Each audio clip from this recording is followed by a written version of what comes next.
नमस्कार दोस्तों, आप सभी का फिर से एक बार स्वागत है हमारे YouTube चैनल पर। आज हम जानेंगे असफलताओं के लिए जिम्मेदार कौन। हमारी असफलताओं के लिए जिम्मेदार कौन है? क्या हमारे माता पिता, जो चाहते हैं कि उनके बच्चे खूब नाम रोशन करें, खूब आगे बढ़े, लेकिन वही माता पिता ये कभी नहीं चाहते कि उनके बच्चे रिस्क ले, कुछ ऐसा कर दिखाए जो पूरी इस दुनिया में किसी ने नहीं किया हो। भारतीय माता पिता तो यह चाहते ही है कि उनके बच्चे घर के अंदर ही रहे और कुछ ऐसा कर जाए जो कि पूरी इस दुनिया में उनका नाम हो।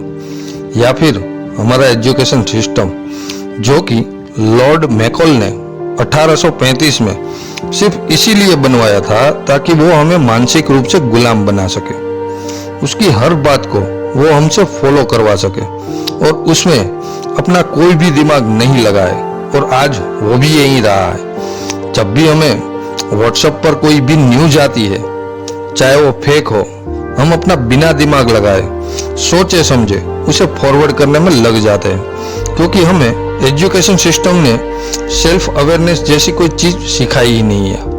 हमारा एजुकेशन सिस्टम तो हमें इतिहास रटना सिखाता है, ना कि इतिहास रचना। और सबसे बड़े दुख की बात तो यह है कि जिस एजुकेशन सिस्टम में हम पढ़ते हैं, हर दिन जहां जाते हैं वहीं पर हमारा राष्ट्रगान, जो कि जन गण मन अधिनायक जय है, हम उसे गाते तो है, लेकिन कई भारतीय उसको मायना ही नहीं पता। फिर जिम्मेदार है हमारी सरकारें, जहां यदि एक युवा सरकारी नौकरी पाने के लिए निकलता है तो उस एक नौकरी को पाने के लिए उसको अपने जैसे लाखों युवाओं के साथ प्रतिस्पर्धा करनी पड़ती है। चलिए मान लेते हैं ये सब आपके असफलता के लिए जिम्मेदार है, लेकिन कई सालों से इन्हें जिम्मेदार ठहराने के बाद भी क्या आप सफल हो पाए? बिल्कुल नहीं, और हो भी नहीं पाएंगे। एक 15 से लेकर 30 साल तक युवा ऐसे कौन सी गलतियां करता है जिसके कारण भारत की आजादी 72 साल बाद भी हमारा युवा सफल नहीं हो पा रहा। जब तक आप अपनी कमियों को नहीं पहचानोगे और नहीं उन सुधारोगे, तब तक आप जीवन में आगे नहीं बढ़ पाओगे। तो ऐसे कौन सी कमियां हैं जो आपको आज से ही सुधारनी होगी? पहला है टेक्नोलॉजी का गलत उपयोग। पहली चीज जो आपके जीवन को बर्बाद कर रही है। आज कोई भी इंसान अपनी पत्नी, अपने बच्चे, अपने माता पिता से भी ज्यादा समय अपने फोन के साथ गुजारता है। चाहे काम हो या ना हो, वो दिन भर अपने फोन को देखता रहता है। ऐसा क्या है इस फोन में? हर इंसान के फोन में 5 से 6 एप्लीकेशन होते हैं जिनमें वो दिन भर लगा रहता है।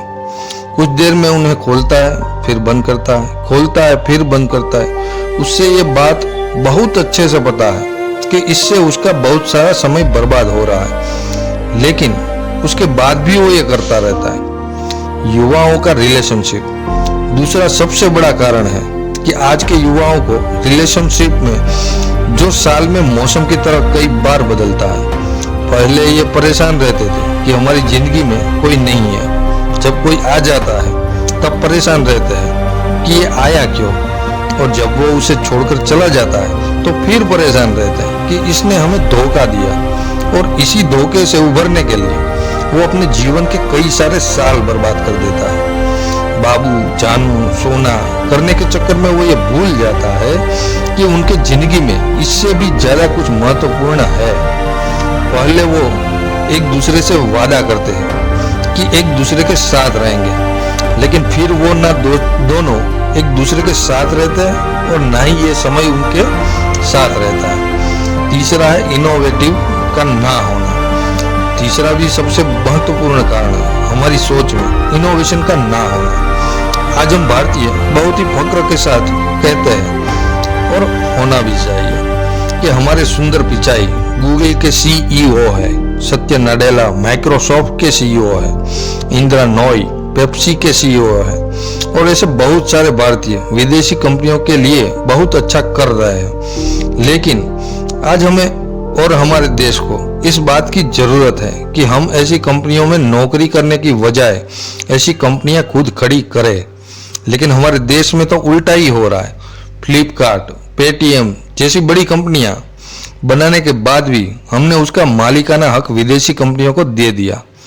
यदि हम ध्यान लगाए कि बड़ा नौकर बनने से अच्छा है कि हम छोटा मालिक बन जाए, तो हम अपने लिए और अपने देश के लिए बहुत कुछ अच्छा कर पाएंगे।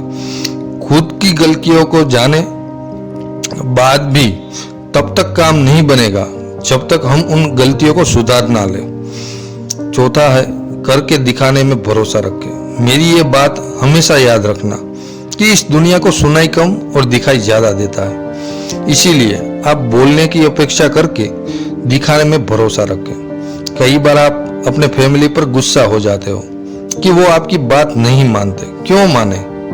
सालों से आप सिर्फ बोलते तो आ रहे हो कि मैं ये कर डालूंगा, वो कर डालूंगा, लेकिन अपने उन्हें करके नहीं दिखाया। जिस दिन आप उन्हें करके दिखा दोगे, सिर्फ फैमिली नहीं पूरी दुनिया आपकी बात मानेगी। पांचवा है, खुद के साथ एक्सपेरिमेंट करें। आपको अपने साथ एक्सपेरिमेंट करना होगा, दुनिया जरूर करती है। एक लक्ष्य बनाओ और उसे हासिल करके दिखाओ, लेकिन उस एक लक्ष्य को बनाने से पहले आपको कई बार अपने साथ एक्सपेरिमेंट करना होगा। जैसे हुसैन बोल्ट बहुत अच्छे फुटबॉलर थे, जैसे क्रिकेट में धोनी बहुत अच्छे क्रिकेटर थे जो पहले बहुत ही अच्छा और बहुत ही खूबसूरत खेलते थे, लेकिन अपने आप को जाना, पहचाना और भारतीय टीम के सर्वश्रेष्ठ कप्तान बने धोनी। ऐसे ही आपको भी अपने साथ एक्सपेरिमेंट करना होगा और उसी के बाद आगे बढ़ना होगा। अब इस एक्सपेरिमेंट में आप कई बार गिरेंगे, लोग आपको बुरा भला कहेंगे, ताने मारेंगे, कहेंगे ये तुम्हारे बस की बात नहीं है, लेकिन तुम कभी हार मत मानना। अपनी गलतियों को पहचानना, उन्हें जानना, उन्हें ठीक करना और जिंदगी में आगे बढ़ना। और गीता में भी कहा है कि हमारे हाथ में सिर्फ कर्म करना है, फल का अधिकार हमारे हाथ में नहीं है, वो हमें ईश्वर देंगे। अच्छे कर्मों का अच्छा फल और बुरे कर्मों का बुरा फल। इसके लिए आप हमेशा तैयार रहिए। आशा करता हूँ कि मेरी बातें आपको समझ में आई होगी। तो मित्रों, आज के वीडियो में बस इतना ही। आपको हमारी जानकारी कैसी लगी, आप हमें कमेंट करके जरूर बताएं और अपने दोस्तों से शेयर जरूर करें। फिर मिलते हैं एक नए वीडियो के साथ।